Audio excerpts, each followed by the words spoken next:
Assalamualaikum warahmatullahi wabarakatuh. Hari ini saya akan menceritakan tentang Ashabul Kahfi, pemuda soleh penghuni gua. Kisah ini dikisahkan dalam Al-Quran surat Al-Kahfi ayat 9 sampai 26. Dalam kisah ini terdapat ujian keimanan dan pembuktian hari kiamat bahwa sesuatu yang sudah mati akan dihidupkan kembali oleh Allah pada waktu yang ditentukan. Pada zaman dahulu hiduplah seorang pemimpin yang bernama Raja Dakianus.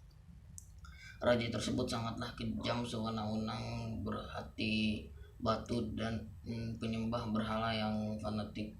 Raja Dakianus memerintahkan rakyatnya untuk menyembah berhala, dan jika diketahui ada rajanya, rakyatnya yang membangkang atas perintahnya, maka menghukumnya, bahkan membunuhnya. Sebagian besar rakyat di negeri itu patuh padanya karena takut atas hukumannya yang akan mereka terima jika mereka membangkang. Di tengah-tengah masyarakat ada sekelompok orang yang tidak suka pada kepemimpinan Raja Dakianus. Mereka adalah 7 orang pemuda solih. Para pemuda itu hanya beriman kepada Tuhan Yang Maha Esa, Allah Subhanahu wa Ta'ala. Mereka melarikan diri dari kejaman Raja Dakianus. Mereka bersembunyi sampai tertidur lelap di dalam goa selama 39 tahun. 7 pemuda itu tertidur panjang di dalam goa bersama satu anjing yang ikut menyertainya.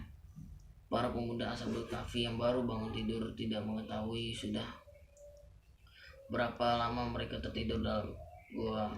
Para pemuda tersebut juga tidak mengetahui jika kerajaan yang mereka tinggalkan tidak berubah.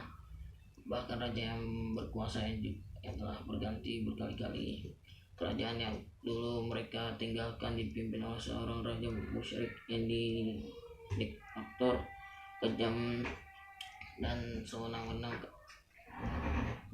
Kini kerajaan telah berganti dipimpin oleh seorang raja yang arif dan bijak sana. Akan tetapi mereka masih dalam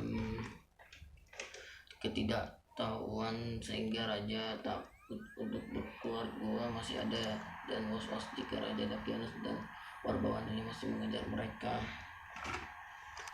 Suatu ketika para pemuda itu tersadar tak kala mereka merasa lapar, sehingga memutuskan untuk mengutus salah satu dan mereka keluar goa mencari makanan dengan sangat hati-hati. Pemuda Ashabul Kahfi keluar dari goa mencari makanan, namun betapa kejutnya pemuda tersebut ketika keluar dari goa ya melihat keadaan daerah sekeliling sudah berubah total dari seperti kemarin ketika mereka masuk dalam goa.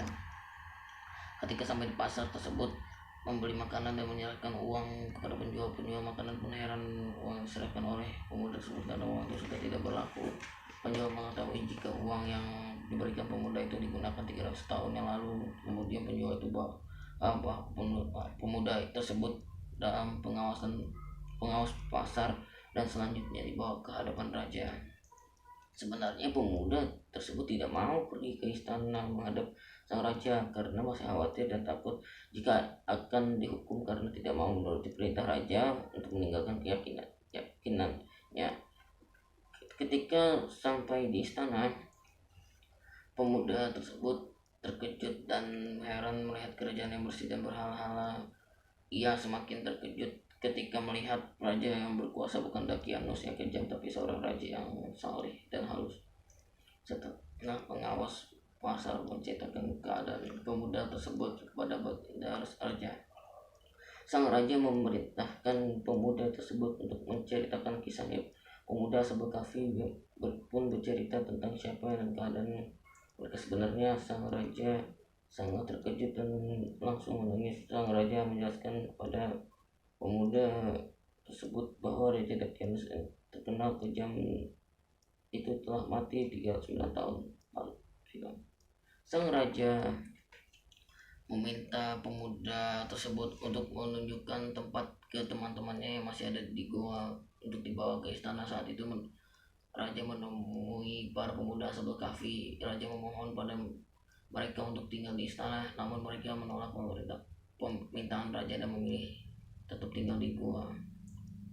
Mengetahui bahwa apa yang terjadi sebenarnya, para pemuda Ashabul Kahfi sadar bahwa mereka telah hidup pada zaman yang amat jauh dan dengan kehidupan mereka kehidupan berdoa kepada Allah agar nyawa mereka segera dicabut.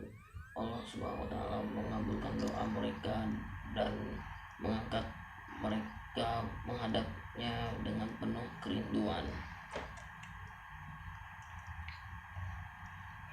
Demikian kisah itu. Wassalamualaikum warahmatullahi wabarakatuh.